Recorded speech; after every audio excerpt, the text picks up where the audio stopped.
Welcome to the library, and thank you for being here. We are honored to host the Holocaust, How Did It Happen, and France and the Holocaust from Nevada Center for Humanity, which are the powerful exhibits you may have seen on your way in, or you'll have a chance after this reception to view them. We're also honored to be hosting tonight's speakers, Heidi Strauss and Leon Malmed. Heidi Sarno Strauss was born and raised in Las Vegas, Nevada. Many Holocaust survivors at the time found jobs within the hospitality field.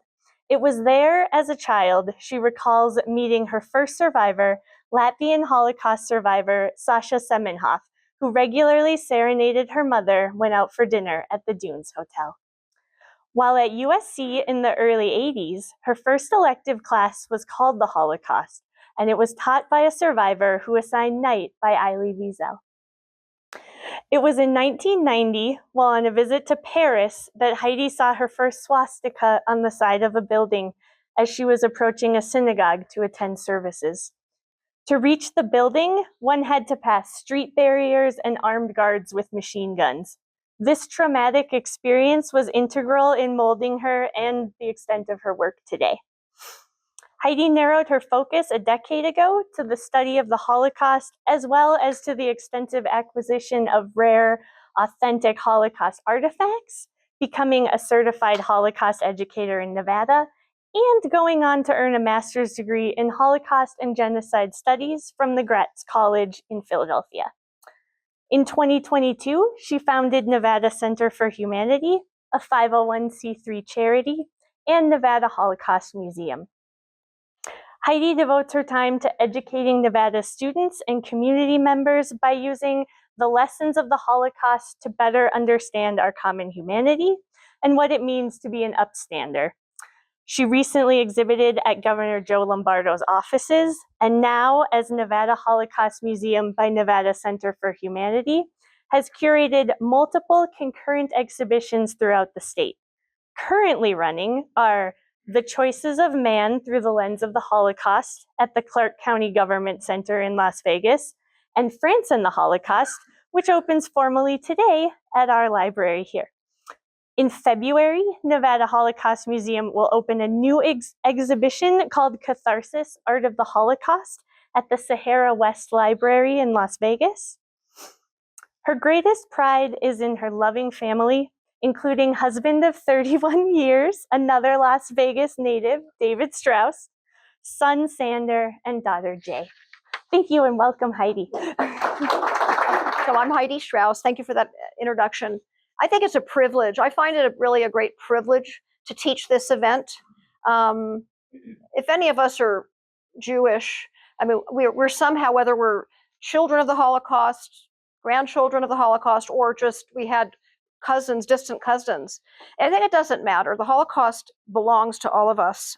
We ask most of the teachers in our state who aren't Jewish to teach the Holocaust. So it's not connected. Everyone has asked me, why do you teach the Holocaust? Are you a child of a survivor? That is irrelevant. I want you to know. Moving on. The exhibit that we have in the front here is really two exhibits. And if some of what I say you've already heard an hour ago, I apologize, but I can't emphasize some of these points enough. We have our traveling exhibit called How Did It Happen? The Holocaust, How Did It Happen?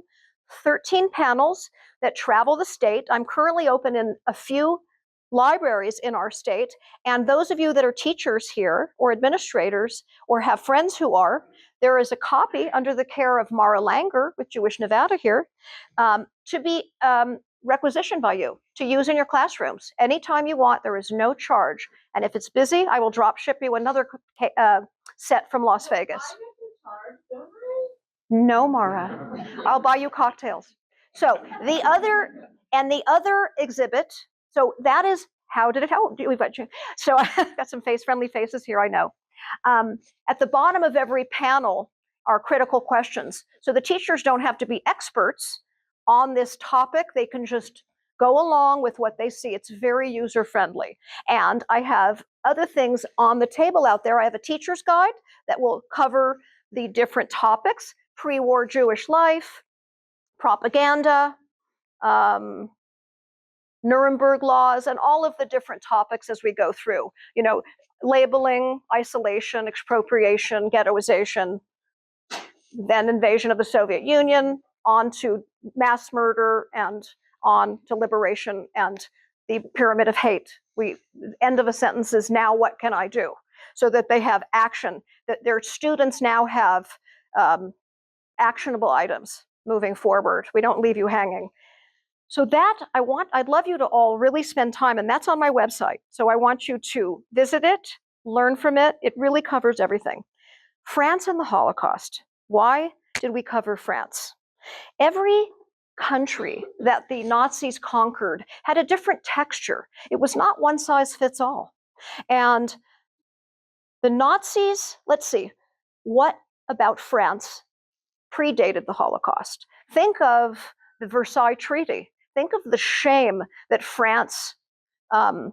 that Germany felt when they were forced to sign the Versailles Treaty, and the reparations, which were impossible to pay, the punishments that they had to incur, and the shame and the loss of national pride.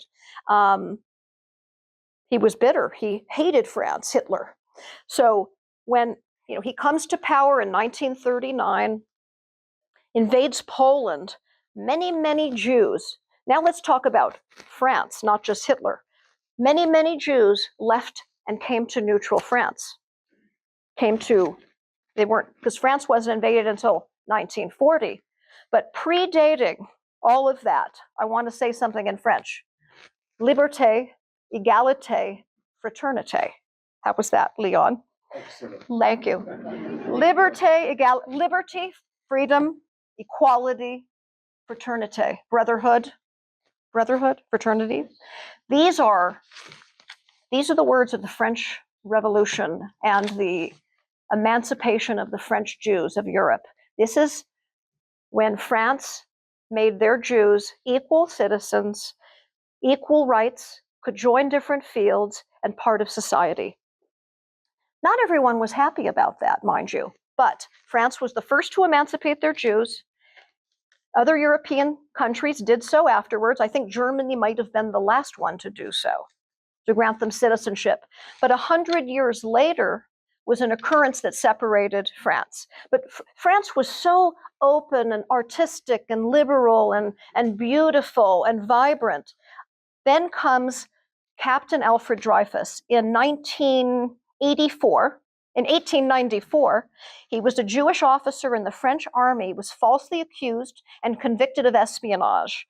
The ensuing political scandal divided the nation, bringing it nearly to the brink of civil war. Dreyfus's supporters included writers like Émile Zola, which I have up on the wall there, and Claude Monet. So he was the highest ranking Jewish officer in the French military, charged with treason and espionage. They didn't say Dreyfus did it. They said the Jew did it. So it was a collective, it was the first hit against the wall from all this this liberté and this égalité. It was the opposite of that. Now, the country was divided in half. The Dreyfus affair was so big that I have a newspaper in the glass case from Cripple Creek, Colorado. Nowhere. I couldn't locate it on a map if I tried to, with Alfred Dreyfus on the cover stating his shame to France of what he did.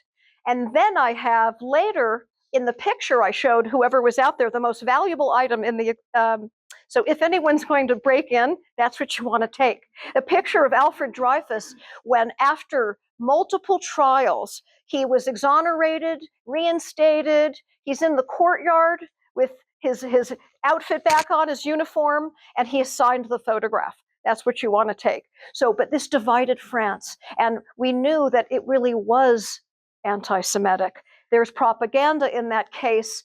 We show all of the Jewish people in all the higher positions, that Jews were in the judiciary and the civil service and professorships and these higher positions, and the anti-Semitic newspapers and propaganda saying that that's like unacceptable. Well, it is acceptable. It had happened, but that would be your political anti-Semitism.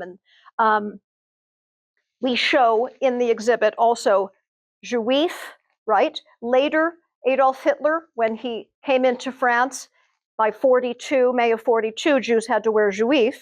I show a piece of propaganda with juif on one side of it and the other side a rondelle. Anti-Semitism has occurred for thousands of years.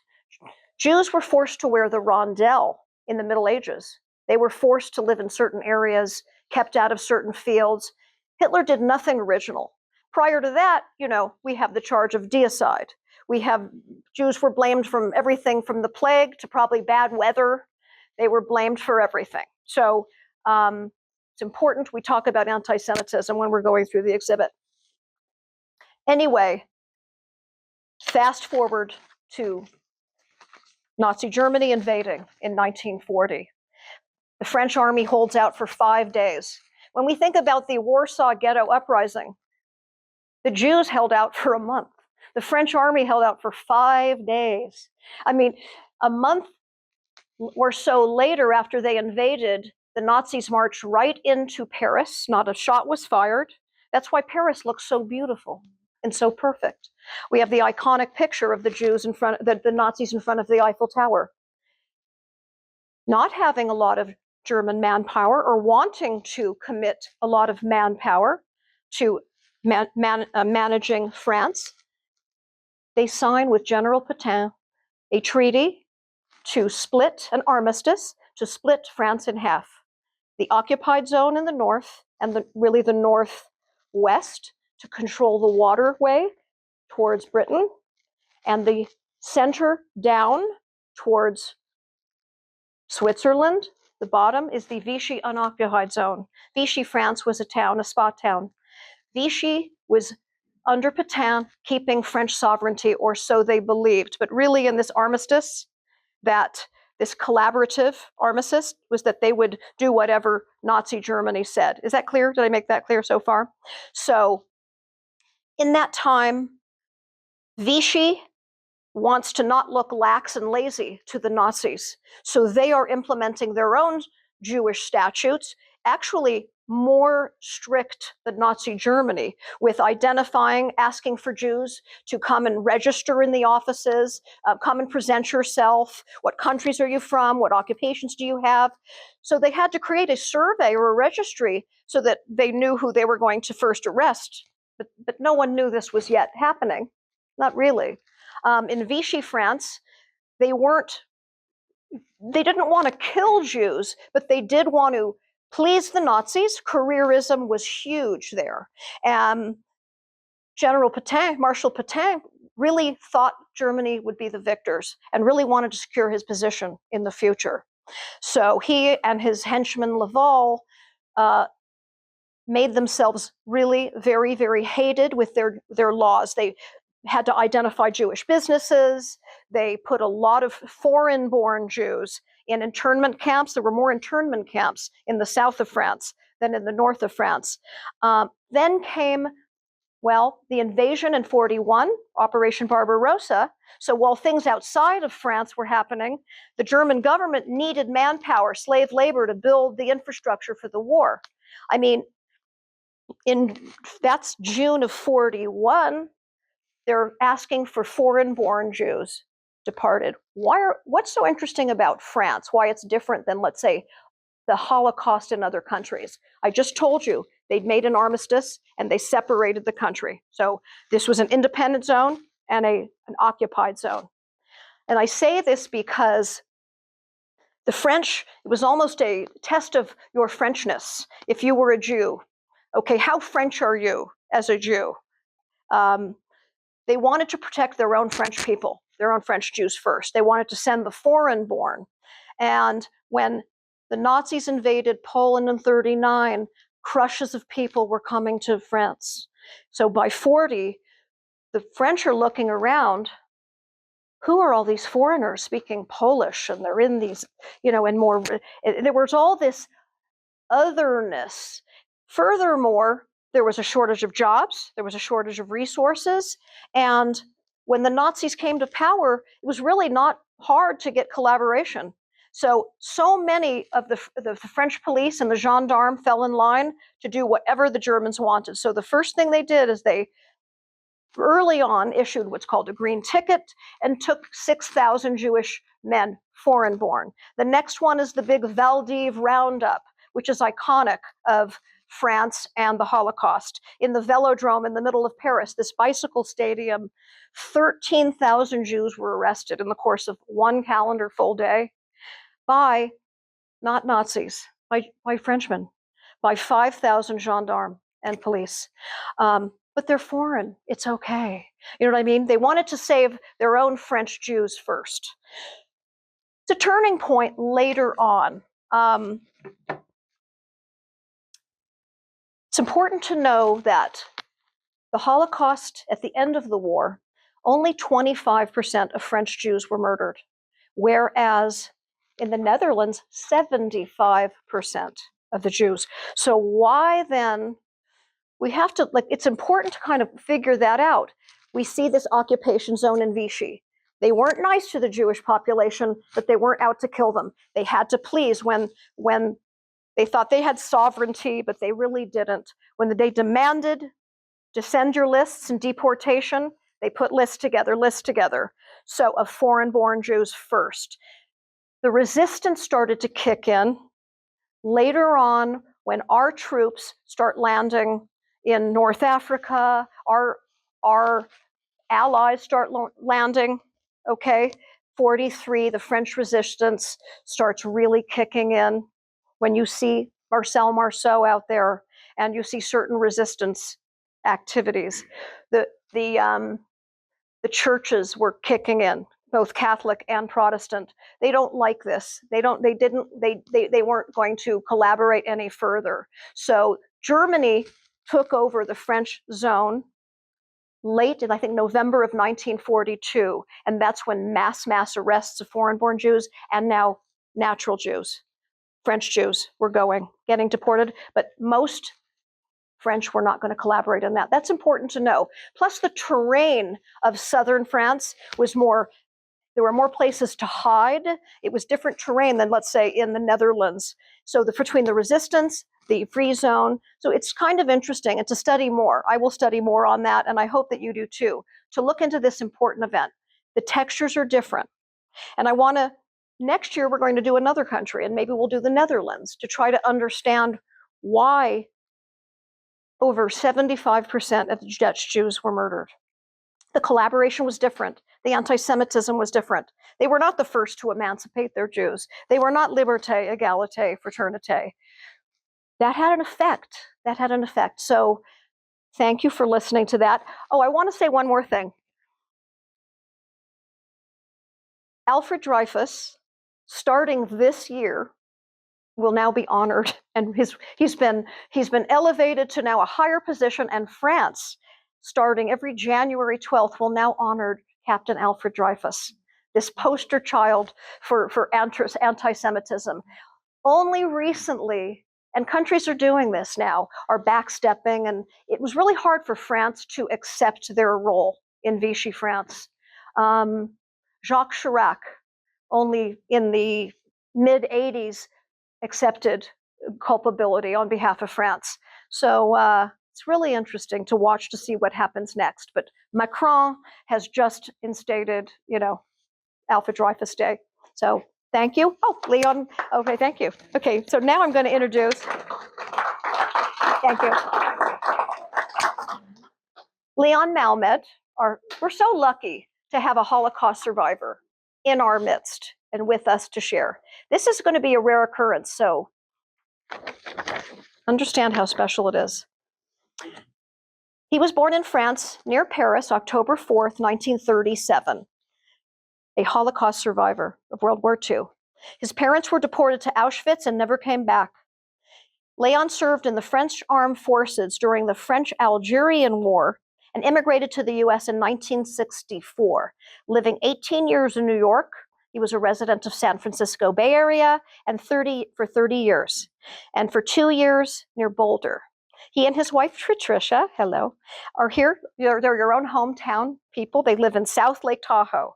Leon worked in the high-tech industries in Silicon Valley, where he held executive positions. He currently serves on the board of directors of the Lake Tahoe Community College Foundation. He graduated from in mechanical engineering from the University of Paris and is a graduate of UCLA, USC, it's okay, American Electronics Association, and the Stanford Business School for Management of High Technology Companies. Wow. After 60 years of silence, which is really, really common, survivors didn't talk about it. Curious to see why you didn't. He didn't talk about his childhood during the war, but he wrote and published his memoir, We Survived, At Last I Speak. It's available in multiple languages. He speaks in middle and high schools, colleges, universities, churches, Chabads, synagogues, Rotary clubs, book clubs throughout Europe, South America, and here. 2 short films, 17 Rue Saint-Fiacre and The Promise. And The Promise is showing outside on a TV screen and on a loop. I encourage you to watch it. It's about his journey. They're available on YouTube, which is where I got it for this. Besides writing books, he loves biking, sailing, skiing, and golfing. He earned 4 gold medals in 2021 and 2022 at the National Championships Road Bike, most important event in road biking in the US. In 2023 and 24, and in Austria and Denmark, where he won the coveted jersey at the Cycling World Trophy and World Masters Cycling Championships, gold and silver medals. He races weekly with his sailboat on Lake Tahoe. Leon is here to sign books if you wish later. Leon Malmed, please. Well, thank you very much for being here. Thank you for getting away from the TV. There's such good news nowadays that you're going to miss. It is really a pleasure to be here. I think this is the second time in my life that I've been invited, but thank you so much. Thank you for coming from Las Vegas and to talk to what you have outside is unbelievable. Would love to spend at least half a day there. There's so many details to be seen. Well, thank you so much for your interest in World War II and the Holocaust. Today, people in Ukraine are living the nightmare of my childhood. From the age of 4.5 to 8, my sister and I lived with 4 adults, our neighbors we hardly knew, scared 24/7 of bombardment. We were starving, and we were very concerned about the arrest by the Gestapo that was in great numbers in our very small town of 20,000 people. I am a witness and a messenger of what the Second World War and the Holocaust have done to my family and to the world. My parents were born in Poland in early 1900. They were neighbors in a small village called Brest-on-Bug, which is part now in eastern Poland, which became part of Belarus after World War II. In their early 20s, singles, they decided to immigrate to France. France, known for freedom and great culture. They wanted to get away from the pogroms, which is the abuses and the mistreatment of Jewish people, the anti-Semitism, the hatred, and with no future. They did get married shortly after their arrival in France. And my sister was born, my sister Rachel, who is still living in New York, I just talked to her an hour ago, was born in 1932, and myself 5 years later in 1937. For 11 years, they lived a happy life in a town named Compiègne, about 20,000 people at the time, now it's about 50,000, located north of Paris, about an hour from Paris. My father was a tailor and my mother was a seamstress. And They manufactured children's clothes, which they sold in the open market retail.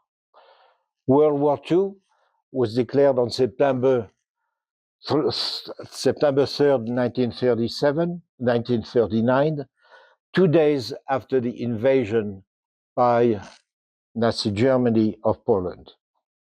France surrendered on June 22nd, 1940.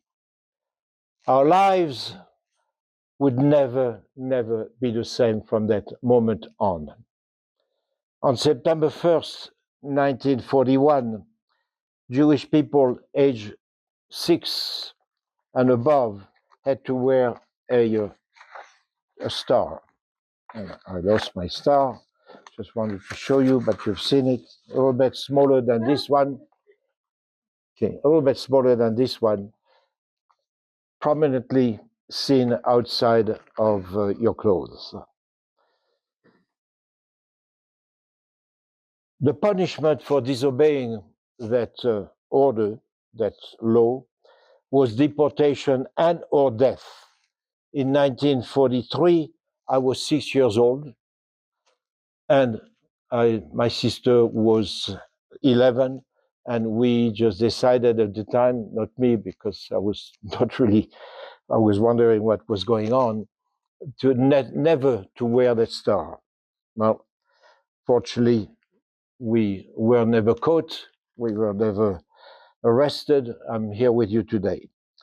The French government, collaborating with the Nazis, published 28 laws. 28 laws. That's the French government, the Vichy government, resulting in Jewish people, putting Jewish people to poverty and starvation. People of Jewish faith could no longer own a business. They could not exercise professions such as medicine, being a doctor, being a lawyer, being an accountant. You couldn't own even a small store. They could no longer enter a public park. You just have to put yourself in your position now, that all of a sudden that you are going to lose, if you are in certain professions, most professions actually, you are going to lose everything. What do you do? What do you do? They could not enter a public park, a cinema, a museum, a restaurant. They were not allowed to own a radio. They were not allowed to travel. They were not allowed to move from their current apartment or home. They were not allowed to work for the administration, the government. Our parents, immigrants, foreign immigrants, still not French citizens, even though they had lived in France for 11 years, there was no system, no law, no regulation to become a citizen unless you knew someone who knew someone who knew someone. They were arrested on July 19, 1942. By whom? By whom? By the gendarmes. There were 5 gendarmes who came to arrest our parents. 3 stayed downstairs in the street, and 2 went up to the 3rd floor to arrest our parents. I was at the time 4.5 years old. That day is the only memory that I have of my parents.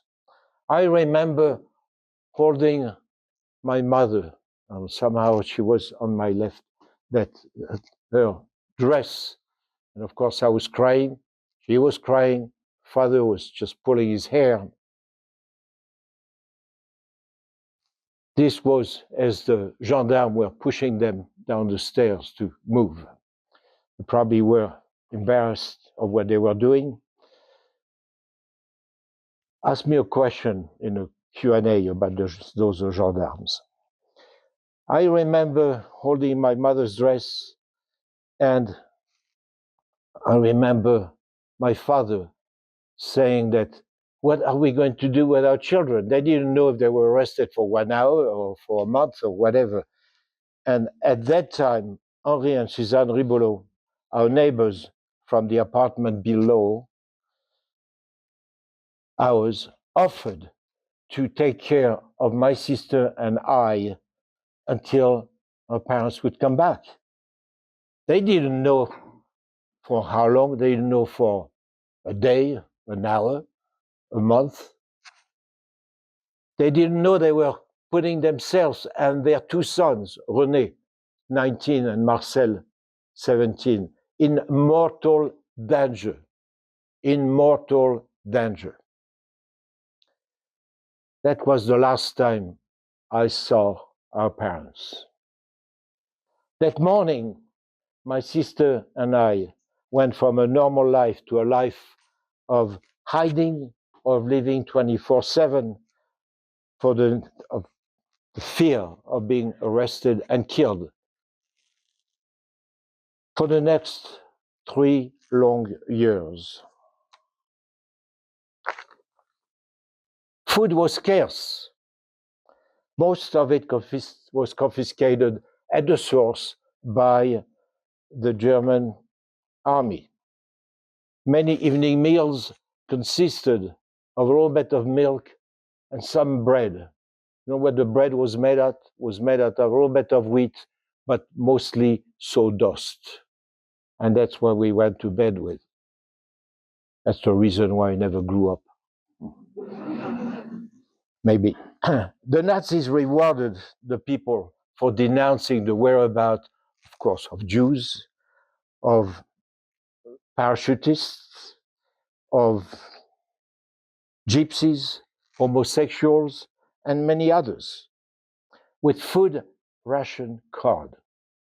So you can imagine that the fear that we had when everyone was starving, some of them had babies and so on, had no food, and an additional ration card was gold, aptly gold.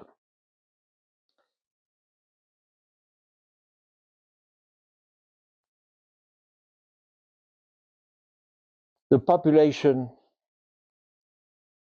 somehow never denounced us. You can ask me questions why, what happened later. They came for us because after about a year, they decided to arrest all Jews of what, 4 or 5 generations. The closest call came on January 19, 1944. We were saved by a coffee spill, so good for coffee.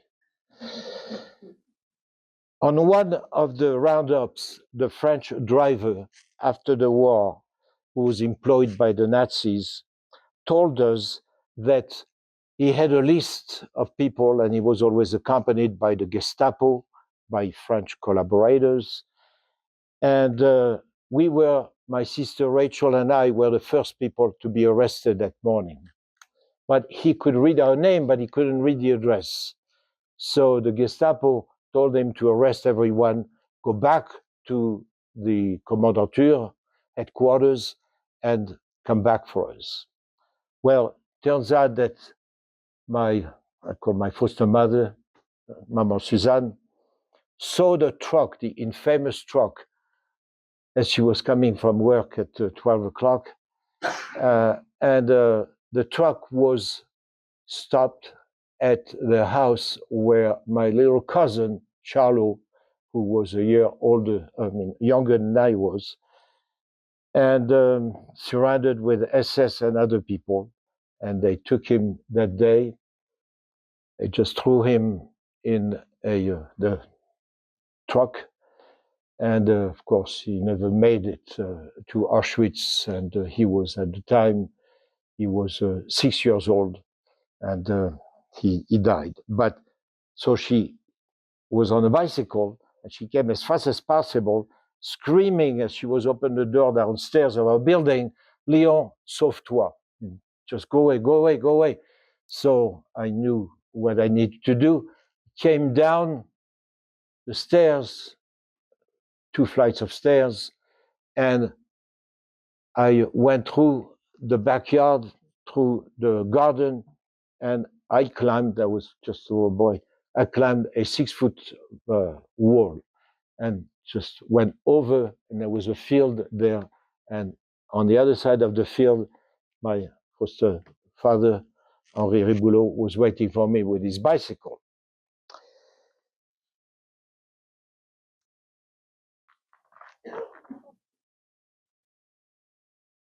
When the German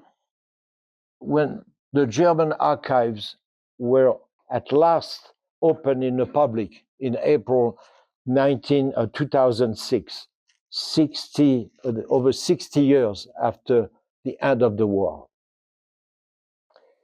we learned that our parent was transported 10 days after their arrests to Auschwitz in a convoy of 1,000 people, 100 per infamous cattle cars. Her mother was not tattooed on arrival. What did it mean? It meant that she either died during the transport or she was murdered on arrival. We went to Auschwitz not too long ago, a few years ago, and I believe that we saw where she was murdered. In 1942, the killing machine, the killing was not yet working completely. And they were getting so many people that they had dug a big hole. The hole was about 3 times the size of this room here. And they were just throwing the people in the fire. I'm sorry to tell you that, but it is so important for you to know the cruelty of World War II, of wars in general. Our father was tattooed.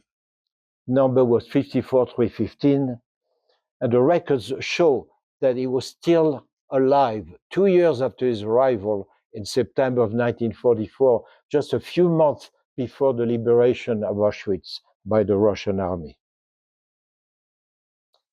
Before the war, there were approximately 600 Jewish people in our small town, Compiègne.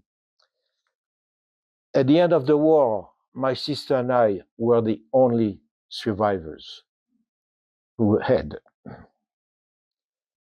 spent their life in Compiègne.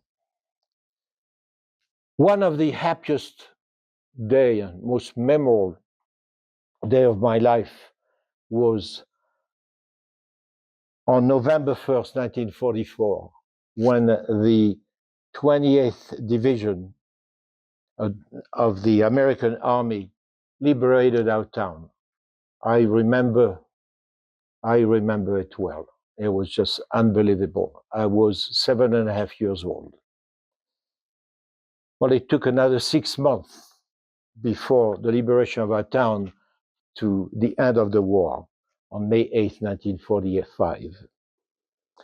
Four long years of misery, of fear, of starvation, of anxiety had ended.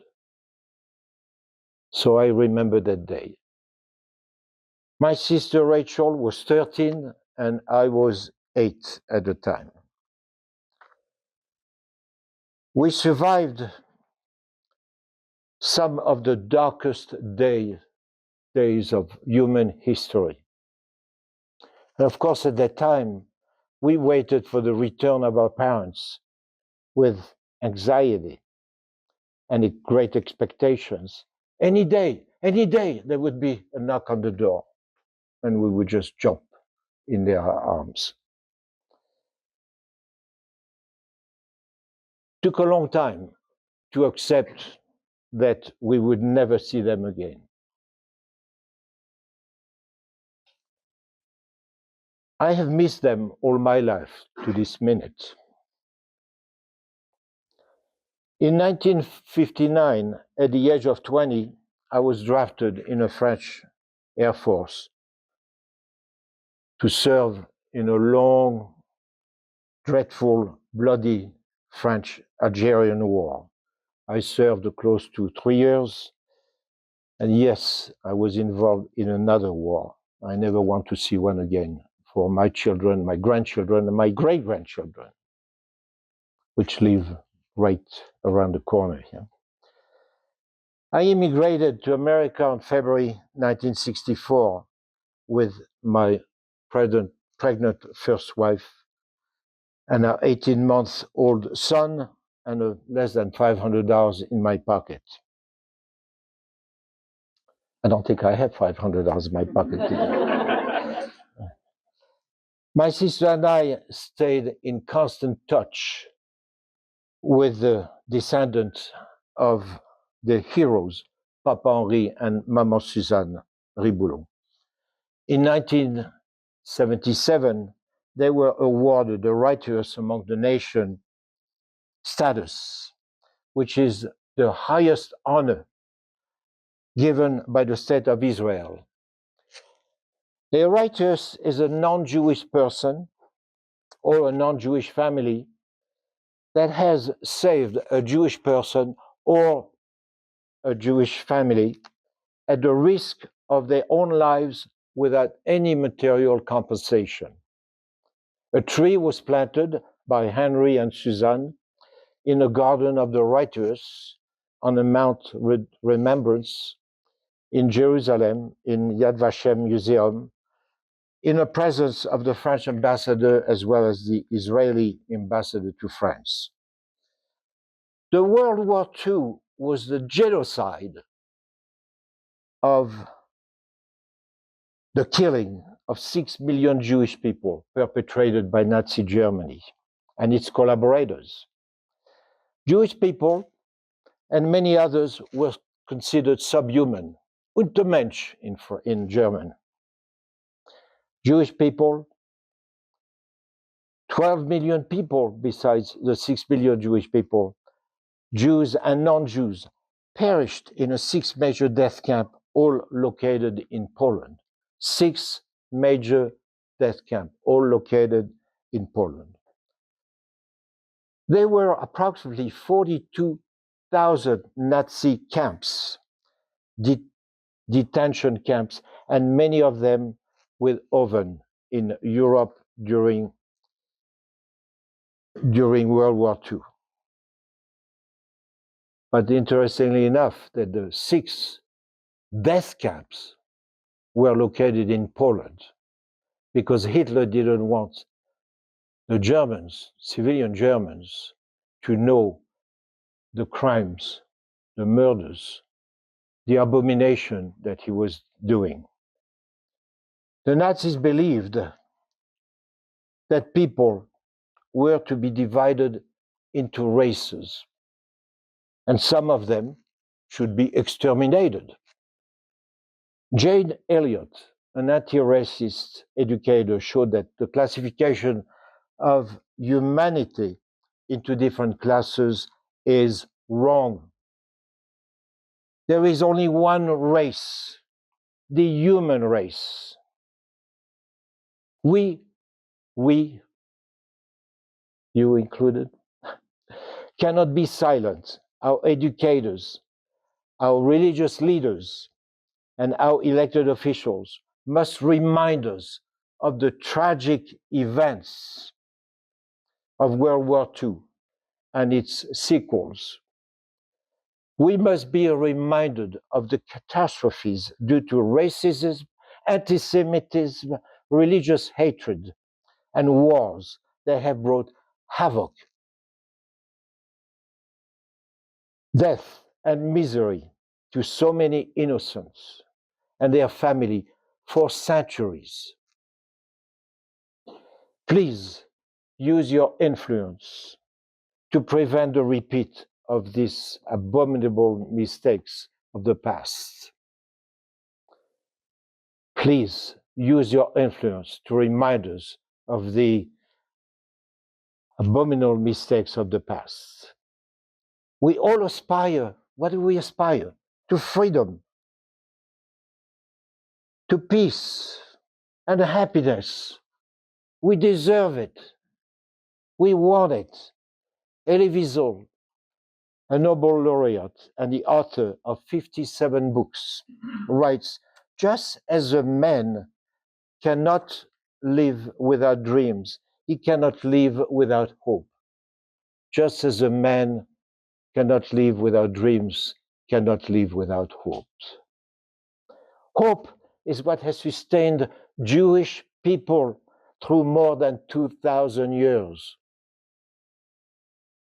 As long as I live, I will never forget these heroic Christian writers among the nations, family, Henri, Suzanne, René, and Marcel Riboulot. They saved my sister and me from a certain death, at the risk of their own lives for 3 dreadful years. Because of their courage and their compassion, I am here with you today. Because of their courage and compassion. I hope that writing, talking about my personal history, which I hid for 60 years, and related events that took place 80 some years ago, events that could have annihilated the whole world, will contribute to a more peaceful world. Thank you so very much for your beautiful attention.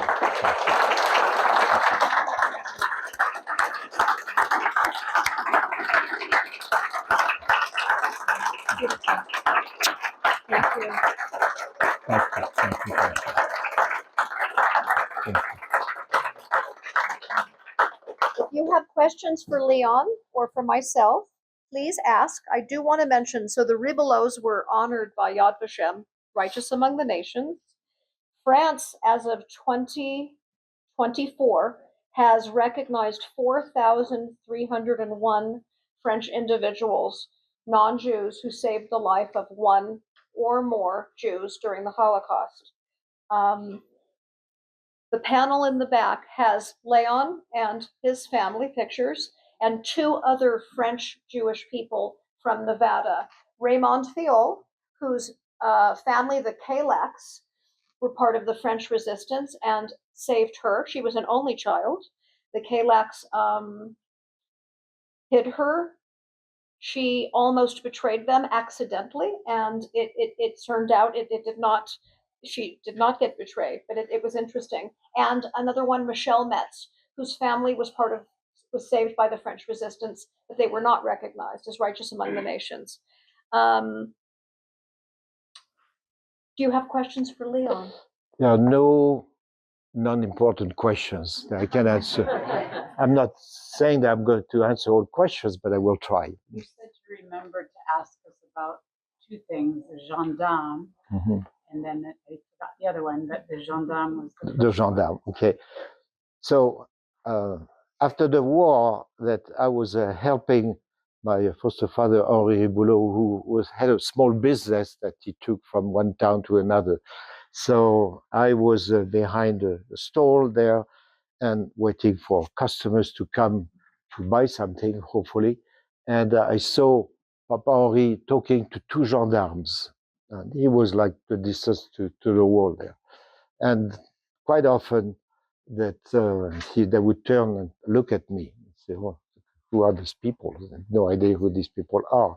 So at one time, Papa Henri just asked me to come. So I just went around the store and I went to these people and he started to say, so they were looking at me, those 2 gendarmes, and not like you, they were looking at me like, wow, this guy is really, he's got a tough life or whatever it is.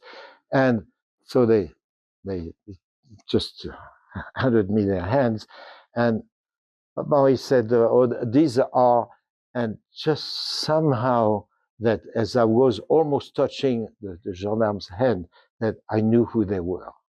They were the 2 gendarmes who had arrested my parents. Okay. And I was way too shy and way too emotional to ask her questions. I was very emotional about it and very shy for most of my life, actually. And so I just pulled my hand out, I turned around, and I walked for 2 hours in the streets. Eventually, I came back. So that's what I wanted to say. Yes. How, because you were a child, all of this was happening, how long would it be before you would actually know about your parents? Really know? Really know. Well, really know was 60 years later when I knew what happened to them.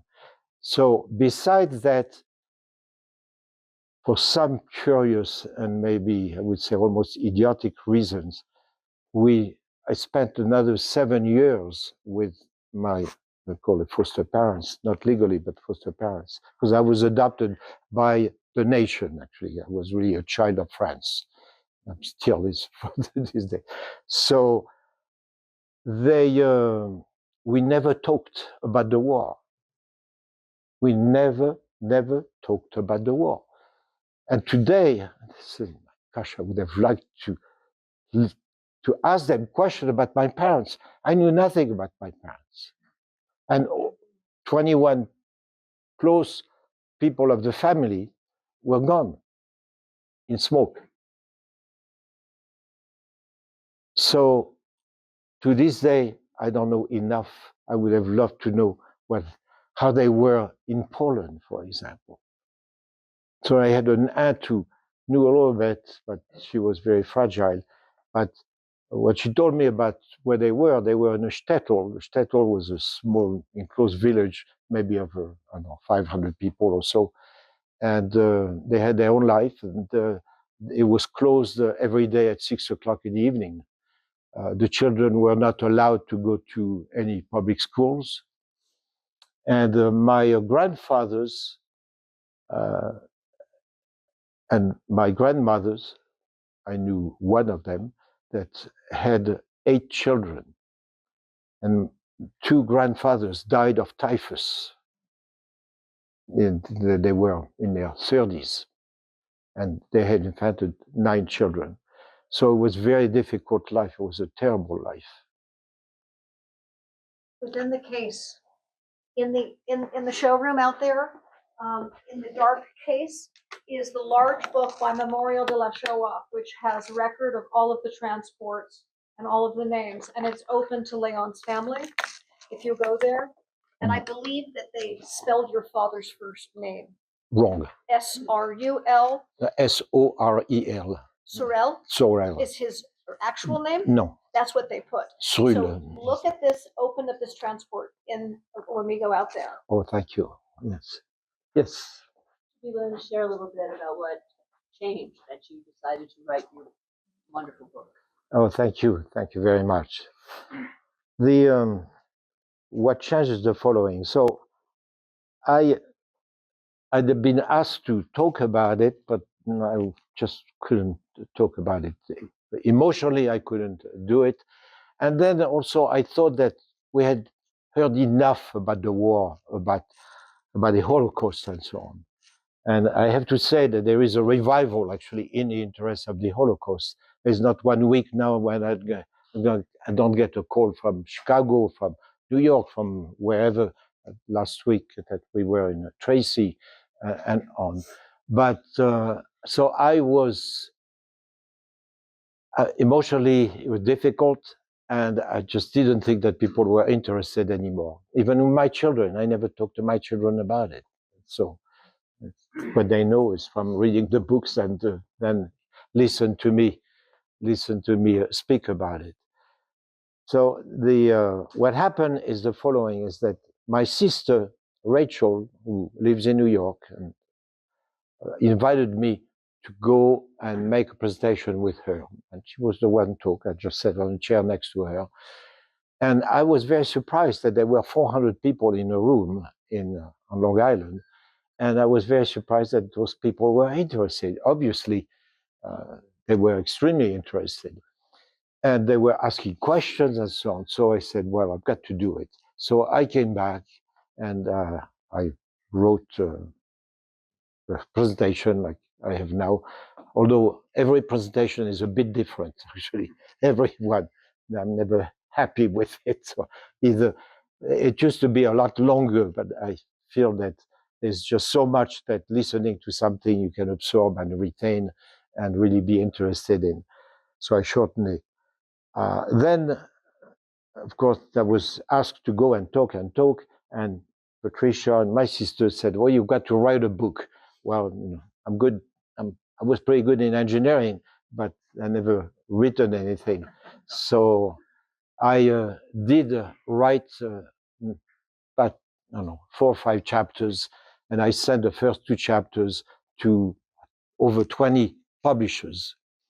And I was not very successful. It didn't work. So I was speaking to a friend in Paris who passed away since. He was also a child survivor. And he says, "Oh, I know this person in your hometown who is a professor of literature, French literature, and she's written books about the Holocaust and about the war." So I called her up, Pascal Martin, nice person. And she was so happy. I called her and I asked her if she knew a publisher who would be interested in this kind of literature. And she said yes. So she gave me 2 names. And the very first one said, "Yes, we're very interested. That how long will it take you to finish the book?"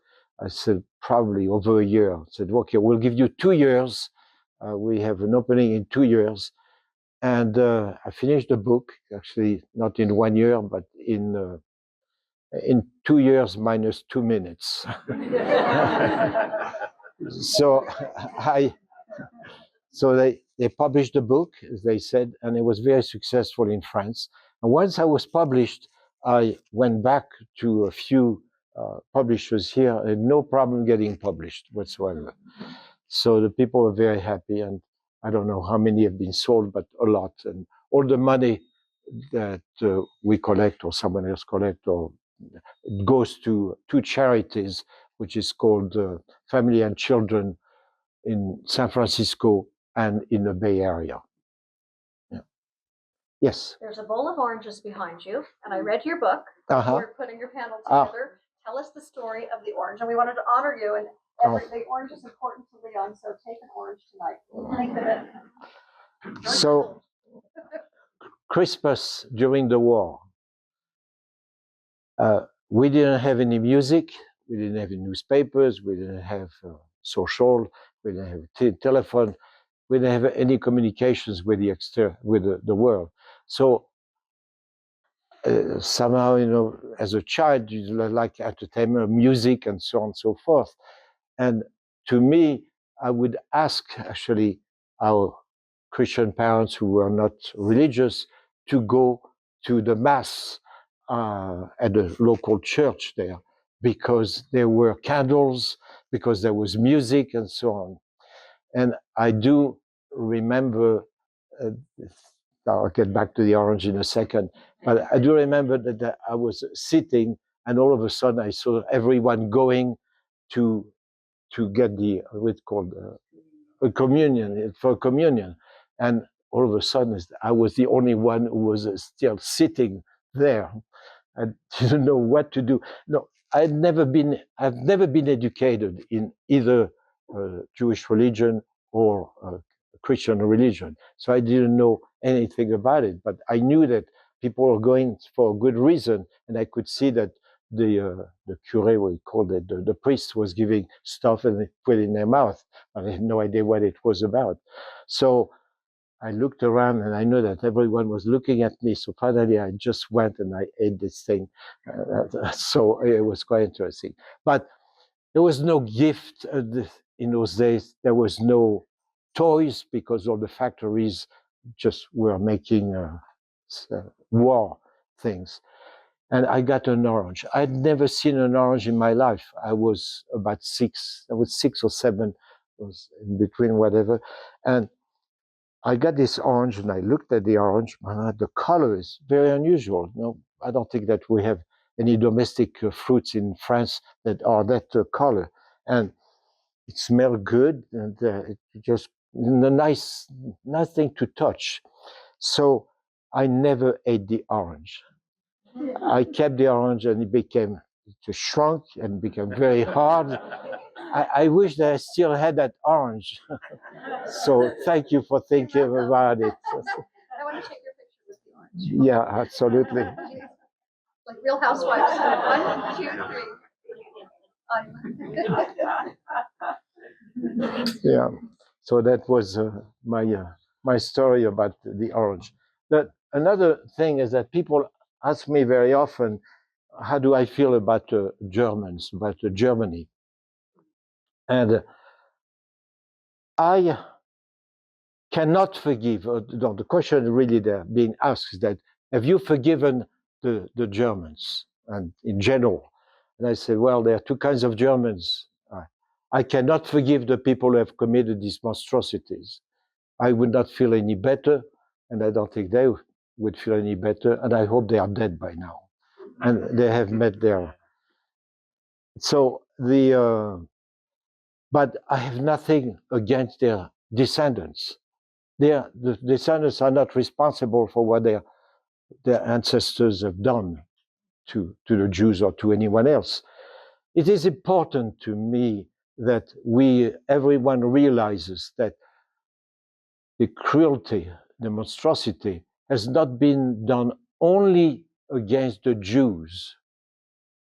Hitler's plan was to actually replace all the Polish people. That's the reason why he had imported so many Jewish couples, make children, make children, make children, in Poland to replace. And his next goal was to go after the Spanish people because he couldn't stand the Spanish people. So once he had his machine, his killing machines, it was to be served for a lot of other purposes besides eliminating the Jews. So another question, do I still have a few minutes? Do we have any other questions? Maybe we should limit it to one more, because then we have a few announcements, and then we have a little raffle. There's a little something under some chairs. I just wanted to say real quick, we spoke a little outside, we had a chance to chat a little bit.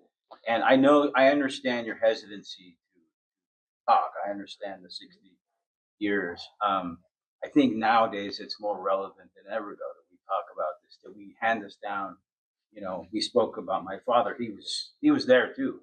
He was a little older than you during the occupation of France.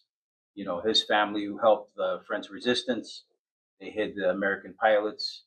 The stories that I heard growing up from him, very similar to the stuff that you say. So I think the message, that, and for my dad, he didn't like to talk about it either. It was hard for him. And when he did, though, it was like an explosion. And then we would listen, and then we wouldn't hear anything for a while. That's how it was, and, sometimes the stories were just, amazing, and I tried to share those stories with my friends, but they didn't understand. We were playing with our G.I. Joes and our Transformers, and, nobody, understood what it was about to have that, right. To hear that from my father. So now I have children that are about the same age as when my dad was in occupied France. My little girls, I have twins, they're 8. I have a son, teenager, he's 16. So I try to, I think it's important to teach them and to not forget this message that's there. Yes, we certainly teach very old histories in school, but I think that I wish that our politicians were forced to take a 6-month course in history so they don't repeat the same mistakes. I think that the last 100 years of history, human history, is more important than what happened to the Greeks in 2,000 years. Okay, thank you, Leon. Thank you. Thank you.